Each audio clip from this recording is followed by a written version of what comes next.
ओम शांति। दिन भर की व्यस्त जिंदगी में हम मानसिक रूप से भी थकते हैं, शारीरिक रूप से भी थकते हैं।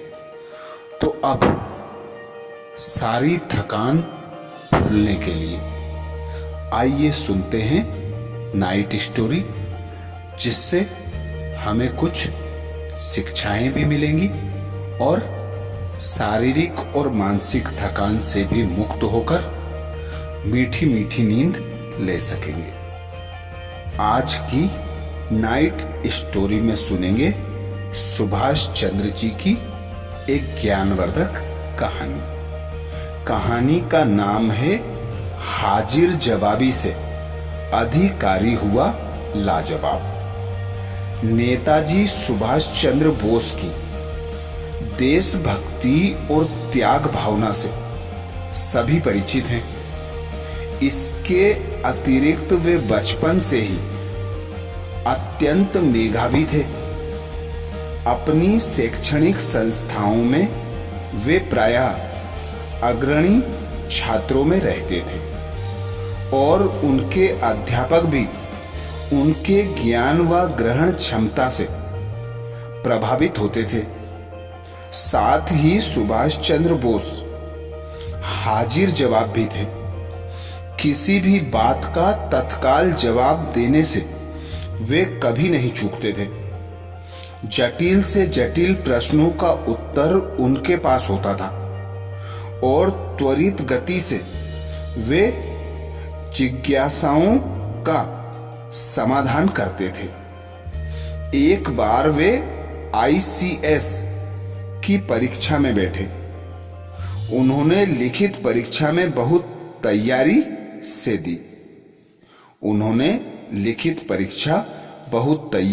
दी। और उसमें वे सफल रहे। जब साक्षात्कार का अवसर आया तो जहां अन्य प्रतिनिधियों व प्रतिभागियों के चेहरों पर घबराहट व तनाव था, वहीं बोस सहजता से बैठे थे। जो प्रतिभागी साक्षात्कार देकर बाहर आ रहे थे, उनके चेहरे पर भी तनाव था, क्योंकि अंग्रेज अधिकारी विचित्र प्रश्न पूछ रहे थे।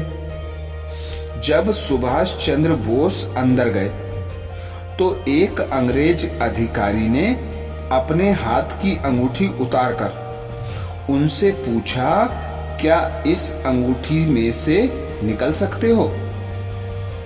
उसने पूछा, क्या आप इस अंगूठी में से निकल सकते हो? सुभाष चंद्र बोस जी बोले तत्काल हाँ। सुभाष चंद्र जी तत्काल हाँ बोले और कागज की एक पर्ची पर अपना नाम लिखकर उसे मोड़कर अंगूठी में से आर पार निकाल दिया।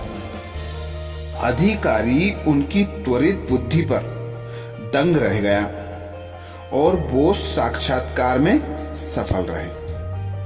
वस्तुतः हाजिर जवाबी ऐसा गुण है जो सभी को प्रभावित करने की ताकत रखता है। इससे अनेक बार प्रतिकूलता भी अनुकूलता में बदल जाती है। तो हाजिर जवाबी का गुण हर परिस्थिति में सफल बना देता है।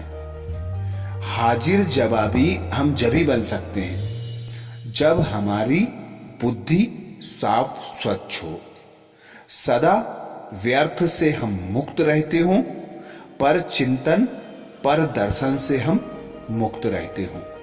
सदा स्वचिंतन होता रहे, ज्ञान का चिंतन होता रहे, तभी हमारी बुद्धि साफ स्वच्छ और विशाल रहती है और हम हाजिर जवाबी बन सकते हैं। तो अच्छा, ये थी आज की नाइट स्टोरी।